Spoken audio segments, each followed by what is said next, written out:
By the late 18th century, the Ottoman Empire stood at a critical crossroads. Military defeats, diplomatic setbacks, and internal weaknesses had exposed the limits of a system that once powered imperial expansion. As European states adopted modern armies, centralized administration, and new technologies, the Ottoman leadership faced an urgent question: reform or decline?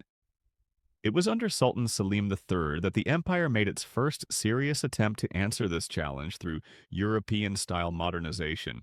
Selim III ascended the throne during a period of deep crisis. The empire had recently suffered losses against powerful rivals, and the weaknesses of its military were increasingly clear. Traditional forces, once feared across continents, now struggled against disciplined European armies equipped with modern weapons and training. Selim recognized that survival required fundamental change rather than minor adjustment. Central to his vision was military reform. Selim believed that the Ottoman army needed to be reorganized along European lines, with standardized training, modern tactics, and improved discipline. He closely studied foreign models and invited European experts to advise on military organization, artillery, and logistics. This marked a significant departure from earlier practices that relied on inherited traditions. The most controversial aspect of Selim's reforms was the creation of a new army that operated outside the control of the Janissaries. Known as the New Order, this force was trained, equipped, and organized according to modern standards.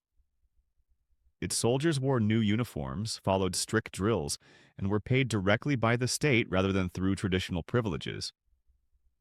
The decision to bypass the Janissaries was deliberate. Once the backbone of Ottoman military power, the Janissary Corps had become resistant to change. Over time, its members had gained political influence, economic privileges, and a strong voice in imperial affairs. Attempts to reform the corps from within had repeatedly failed, making the creation of a separate force appear necessary. To finance these reforms, Selim introduced new fiscal measures. Special revenues were allocated to support the modern army, and efforts were made to improve efficiency in tax collection. These financial changes, however, placed additional strain on an already stressed economy and increased tensions with established interests. Resistance to the reforms quickly emerged. Conservative forces within the military, religious circles, and the bureaucracy viewed European-style changes with suspicion. Many feared that adopting foreign methods threatened Islamic traditions and Ottoman identity. Others opposed the reforms because they undermined their economic and political privileges. The Janissaries in particular saw the New Order army as a direct threat. The existence of a modern force outside their control challenged their monopoly on military power and reduced their influence in the capital. As opposition grew, unrest spread through Istanbul and other key cities. Selim attempted to balance reform with tradition. He avoided directly abolishing the Janissaries and framed his reforms as necessary adaptations rather than radical transformations.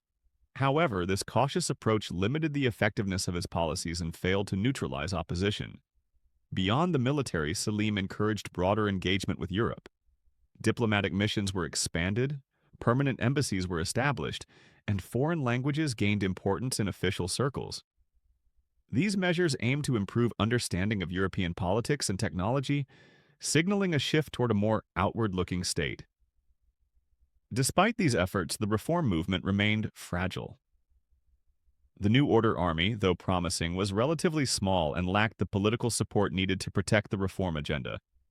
Conservative factions exploited economic hardship and social anxiety to mobilize resistance. The situation deteriorated as internal unrest increased. Rumors spread that reforms would lead to forced cultural change and the loss of traditional rights. Opposition leaders portrayed Selim's policies as dangerous experiments imposed from above without public consent. Eventually, resistance turned into open rebellion. Conservative elements, supported by segments of the Janissaries, moved against the reformist leadership. Selim's inability to decisively suppress the uprising reflected the limits of his power and the deep divisions within the state. Selim III was removed from the throne, bringing his reform program to an abrupt end. The New Order army was dismantled and many of its supporters were punished or sidelined. For reformers, the fall of Selim was a devastating setback.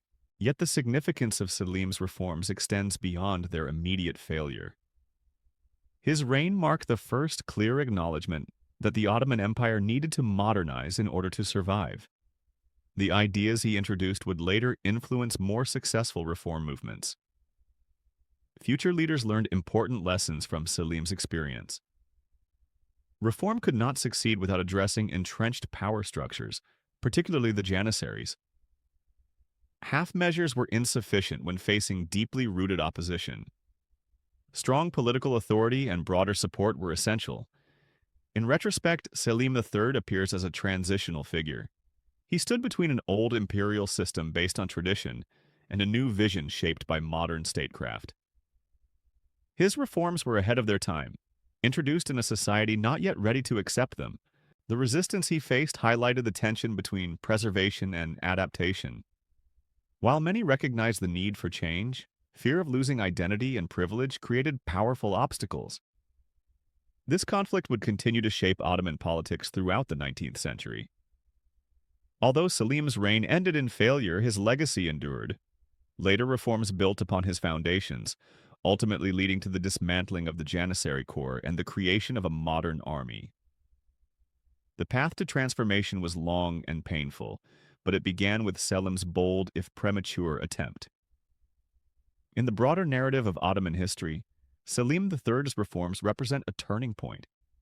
They exposed both the necessity of modernization and the dangers of resistance. The empire's struggle to adapt to a changing world was no longer theoretical.